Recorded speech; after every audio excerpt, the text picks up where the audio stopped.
গত 6 ডিসেম্বর মুর্শিদাবাদের রেজিনগরে বাবরি মসজিদের ভিত্তিপ্রস্তর অনুষ্ঠানে যোগ দিয়েছিলেন লাখো জনতা। এর উদ্যোক্তা পশ্চিমবঙ্গের বিধায়ক হুমায়ুন কবিরকে তৃণমূল কংগ্রেস তাকে দল থেকে বহিষ্কার করেছে। কেন্দ্রে ক্ষমতাশীল বিজেপিও ও কট্টর হিন্দুত্ববাদীরাও চেষ্টা করছে বন্ডুল করতে। কিন্তু কেবল পশ্চিমবঙ্গ নয়, পুরো ভারতবর্ষ থেকে মুসলিম সম্প্রদায় বাবরি মসজিদ নির্মাণে অর্থ সহায়তা দিয়ে এগিয়ে এসেছে। নগদ আর অনলাইনে প্রতি মুহূর্তে আসছে অর্থ। কেবল মসজিদ, বিশ্ববিদ্যালয় আর হাসপাতাল নয়, নতুন রাজনৈতিক দল তৈরিরও ঘোষণা দিয়েছেন হুমায়ুন কবির। আগামী 22 ডিসেম্বর যার আত্মপ্রকাশ হবে। ভারতের সংখ্যালঘু মুসলিমদের নেতা আসাদুদ্দিন ওয়াসি হায়দ্রাবাদ থেকে 5 বার নির্বাচিত এই সংসদ সদস্য হুমায়ুন কবিরকে দল গঠনে সহায়তা করবেন বলে জানা গেছে। পশ্চিমবঙ্গে মুসলিম ভোটার প্রায় 35%। মুসলিম ভোটারদের একতরফা সমর্থন পেয়ে কয়েক দফা সরকার গঠন করেছে মমতার তৃণমূল কংগ্রেস। হুমায়ুন কবির দল গঠন করলে মুসলিমদের বড় একটা অংশের সমর্থন তার পক্ষে যেতে পারে।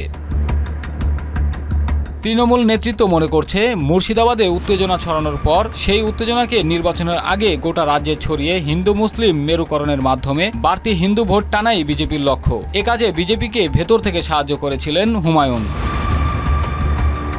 এদিকে দল গড়ার ঘোষণার পর মমতা বন্দ্যোপাধ্যায়কে উদ্দেশ্য করে হুমায়ুন বলেছেন, এই ক্ষমতা কদিন থাকে, আমি বেঁচে থাকলে দেখব। মুসলিমদের বোকা বানানো হচ্ছে, মুসলিমদের ভোট নিয়ে ক্ষমতায় আসছে, অথচ মুসলমান জনপ্রতিনিধিদের কোনো গুরুত্বই নেই।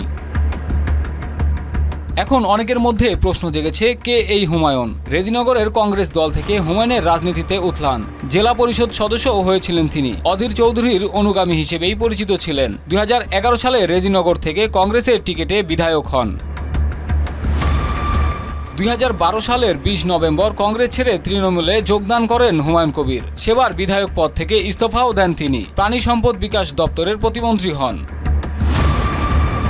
2015 সালের ফেব্রুয়ারিতে তৃণমূল থেকে বহিষ্কৃত হন হুমায়ুন। 2016 সালে বিধানসভা নির্বাচনে রেজিনগর আসন থেকে নির্দলীয়ভাবে ভোটে দাঁড়ান। 2018 সালের পঞ্চায়েত নির্বাচনে কংগ্রেসের হয়ে মাঠে নেমেছিলেন হুমায়ুন। কংগ্রেসে মন না টেকায় 2018 সালের জুন মাসে বিজেপিতে যোগদান করেন।